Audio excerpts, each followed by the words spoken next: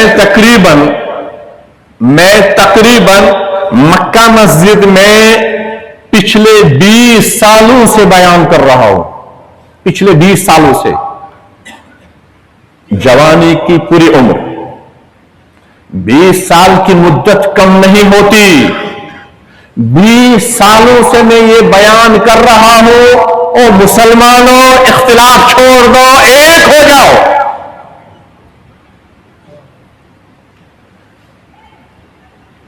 آج رمضان جب آتا ہے، مسلمان علماء ہو یا غیر علماء، انرجی کس میں صرف ہوتی ہے؟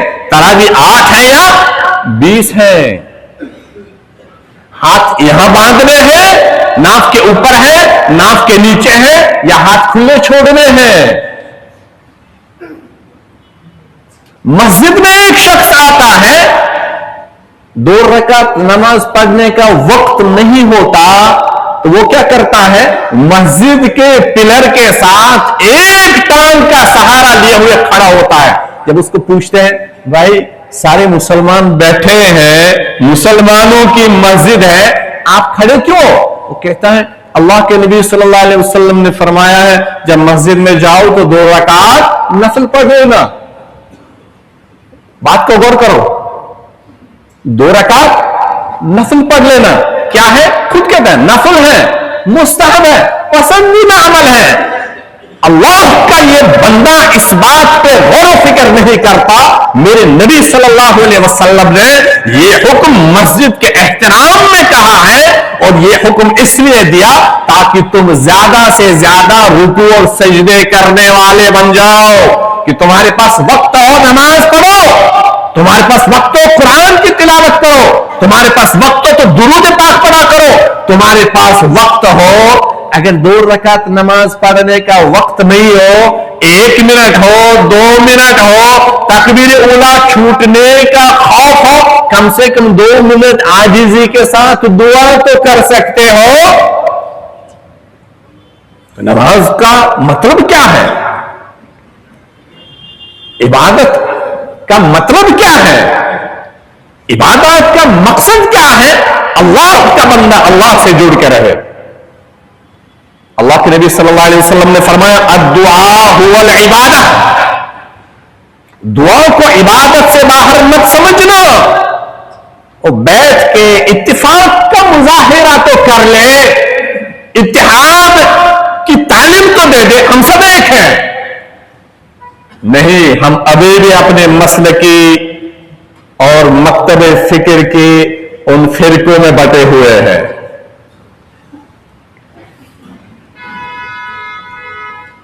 اللہ ہمیں اتحاد و اتفاق دے اور دین کی صحیح سمجھ بوجھ دے۔ مجھے بتائے مسجد کے اندر آنے کے بعد 2 رکعت نفل پڑھنا یہ مستحب ہے۔ تراویح کی نماز 20 رکعت ہے، 30 ہے، 8 ہے، 10 ہے، یہ کیا ہے؟ سنت ہے۔ کیا ہے؟ نفلی عبادت ہے۔ کیا ہے؟ نفلی عبادت ہے۔ نفلی عبادات کو لے کر اختلافات ہیں، نفلی عبادات کو لے کر اختلاف ہیں، دلوں میں سینوں میں ایک دوسرے کے لیے حسد، کینہ، بغض، عداوت اور نفرتیں ہیں، دل نہیں مل رہے ہیں، کدورتیں ہیں، اور اس نفلی عبادات کو پکڑنے کے لیے چھوڑ کس کو رہے ہیں؟ فرض کو۔ امت مسلمہ کے درمیان اتحاد و اتفاق کیا ہے؟ فرض ہے۔ امت کے درمیان اختلاف وہ حرام ہے، اور امت کے درمیان اتفاق اگر ہے وہ فرض ہے تو فرض کو چھوڑ رہے ہیں اور نوافل کو پکڑ رہے ہیں. یہ آج ہماری ذہنیت ہے. کہاں کھڑے ہم؟ اور پھر ہم یہی سوچتے ہیں ہم تو جنت کے ٹھیکیدار ہیں.